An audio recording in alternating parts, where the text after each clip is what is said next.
Hello friends, நம்ம இதை பற்றி பார்க்க போனால் இலக்கிய வரப்போகிற எபிசோடில் என்ன இன்ட்ரெஸ்டிங்கான சுவாரஸ்யமான விஷயம் நடக்க போகுதாங்க பார்க்க போகிறோம். வாங்க வீடியோக்குள்ளே போயிடலாம். நம்முடைய இலக்கியாவுக்கும் கௌதம் பார்த்திங்கன்னா அவங்க ஆசைப்பட்ட விஷயம் வந்து கிடைக்காத மாதிரி வந்து இந்த பைரவி வந்து செஞ்சிடுறாங்க.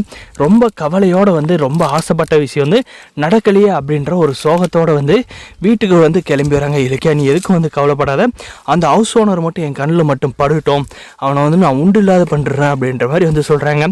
உனக்கு இதோட வந்து பெட்டரான இடத்த வந்து நான் வந்து கூடிய சீக்கிரமே வந்து ரெடி பண்ணி உனக்கு வந்து அந்த இடத்துல வந்து அனாத ஆசிரமம் வந்து பெண்களுக்காக வந்து ஆரம்பித்து தரேன் அப்படின்ற மாதிரி வந்து சொல்கிறாங்க. நீ வந்து மனசை வந்து தளர விடாத அப்படின்ற மாதிரி வந்து நம்ம இலக்கியாவுக்கு வந்து ஆறுதல் சொல்லி நம்முடைய இலக்கியாவை வந்து வீட்டுக்கு வந்து கூப்பிட்டு போகிறாங்க. அந்த இடத்துல நம்முடைய ஜானி பார்த்திங்கன்னா, என்ன கௌதம் ரிஜிஸ்ட்ரேஷனெல்லாம் முடிஞ்சா, எப்போ அதுக்கான இமிக்ரேஷன் ஃபங்க்ஷனை வந்து ஆரம்பிக்கலாம் அப்படின்ற மாதிரி பார்த்திங்கன்னா ரொம்பவுமே வந்து ஆர்வமாக வந்து கேட்குறாங்க நம்முடைய ஜானி. அதுக்கு பற்றி நம்ம இலக்கியா வந்து எதுவுமே பேசாது வந்து சோகமாக வந்து இருக்காங்க. அதுக்கு நம்ம கௌதம் சார் பார்த்திங்கன்னா, ஜானு அதில் ஒரு சின்ன பிரச்சனை ஆகிப்போச்சு, நாங்கள் போயிட்டு ரிஜிஸ்டர் ஆஃபீஸில் வந்து ரொம்ப நேரம் வெயிட் பண்ணோம், அந்த ஹவுஸ் ஓனருக்கும் வந்து கால் பண்ணோம், அந்த ஆள் வந்து கால் எடுக்கலைன்ட்டு நாங்கள் நேராகவே வந்து அவங்க வீட்டுக்கு வந்து போனோம். அந்த இடத்துல வந்து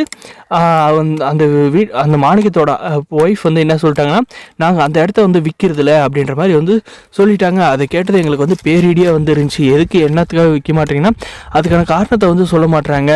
நாங்கள் வந்து மீதி செக்கை எடுத்துகிட்டு வந்திருக்கோம், இதை வாங்கிக்கோங்க, இன்னும் காசு வேணால் கூட நாங்கள் தரோம், எங்களுக்கு அந்த இடம் வந்து பிடிச்சிருக்கு அப்படின்னு சொன்னால் கூட வந்து அவங்க ஏற்றுக்கிற மனப்பான்மையிலே இல்லை, அவங்க ஏதோ ஒரு பதட்டத்திலே இருந்தாங்க, அது மட்டும் நல்லா தெரிஞ்சிச்சு அப்படின்ற மாதிரி வந்து சொல்கிறாங்க. சரி வீடு கௌதமா, வீடு இலக்கியா, அவங்களுக்கு என்ன பிரச்சனை, அந்த இடம் கிடைக்கலாம், என்ன இதோட அருமையான இடம் வந்து கிடைச்சி நீ ஆசைப்பட்டதை வந்து கண்டிப்பாக என் மகன் வந்து நிறைவேற்றி வைப்பான் அப்படின்ற மாதிரி வந்து வாக்குறுதியை வந்து நம்முடைய ஜானகி வந்து தராங்க. இவங்க பேசிக்கிறதுலாம் வந்து நம்முடைய பைரவி வந்து கேட்குறாங்க. கேட்டுக்கிட்ட அப்புறம் பார்த்தீங்கன்னா, நான் தான் வந்து சொன்னேன்ல உங்களை வந்து அந்த அனாத ஆசிரமம் வந்து ஆரம்பிக்க வந்து விட மாட்டேன்ட்டு, நான் நினச்ச மாதிரி வந்து பண்ணிட்டேன் பார்த்தீங்கல்ல, உங்களுக்கெல்லாம் இது இல்லை, இன்னும் வந்து உங்களுக்கெல்லாம் வச்சுருக்கேன் அப்படின்ற மாதிரி எல்லாம் நம்மளுடைய பைரவி வந்து மனசுக்குள்ளே நினச்சிக்கிட்டு இவங்க பேசுகிறதெல்லாம் வந்து காது கொடுத்து கேட்டுக்கிட்டு ரொம்பவுமே சந்தோஷமாக ஆனந்தமாக வந்து இருக்காங்க. ஆனால் வந்து இது நின்றதுக்கான காரணமே வந்து இந்த பைரவி தான் அப்படின்றது வந்து தெரிய வந்துச்சுன்னா, நம்முடைய கௌதம் சார் பார்த்திங்கன்னா பைரவி அம்மாவும் பார்க்க மாட்டாங்க, பைரவி அத்தையாக இருந்தாலும் பார்க்க மாட்டாங்க, நம்முடைய இலக்கியோட ஆசையை வந்து நிராசையாக்கிறதுக்காக வந்து அவங்கள வந்து சும்மா விட மாட்டாங்க. லெஃப்ட்டு ரைட்டுன்னு வாங்கி ஏன் எதுக்கு இப்படி பண்ணீங்க அப்படின்ற மாதிரி எல்லாம் வந்து பேசுவாங்க, பேசி அடி பொழந்துருவாங்க தான் நினைக்கிறேன். அதுக்காக நம்ம இலக்கியம் வந்து சும்மா விட மாட்டாங்க. அந்த பைரவி இதெல்லாம் வந்து தெரியாத வரைக்கும் பைரவி வந்து ஜாலியாக வந்து சுற்றிக்கிட்டு இருக்கலாம்.